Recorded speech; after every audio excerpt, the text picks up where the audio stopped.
now might be the happiest man as the minister in charge of trade and industry and competition. Mr. Parkstow, trade, industry and competition, have just come back from China, sealing those trade deals. What is the most critical, important issue that will come out of the State of the Nation address on trade, industry and competition, and particularly foreign direct investments into the country?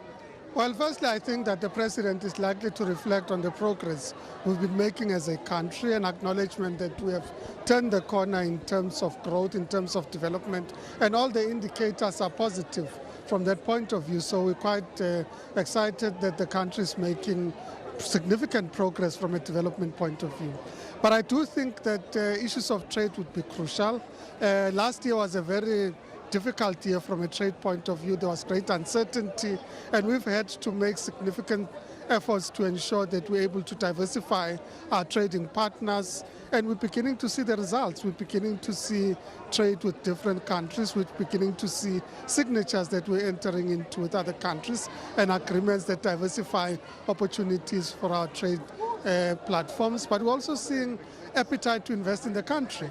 I mean, you were talking about China. We've seen the Chinese beginning to express the need to invest in automotive production in South Africa. In our discussions, we're talking about access to the Chinese market. They've committed duty-free access into the Chinese market. They've committed that there would be no quotas in terms of the products. We also agreed on agreeing on the standard bodies, those that set the technical standards for goods, because it's one thing to say we have access to market, it's another to agree what the standards are for these products to access the market. So one of the understated signatures that were tied to last week was a platform on which we agree on technical standards. So we're looking forward to a much more exciting year from a trading point of view and opportunities for investments. In short, Minister, Johannesburg, you're a former mayor, executive mayor of the city of Johannesburg. What's your view of what's happening currently in Joburg, particularly around crumbling infrastructure? Well, it is a culmination of a period in which the city has experienced underinvestment in infrastructure.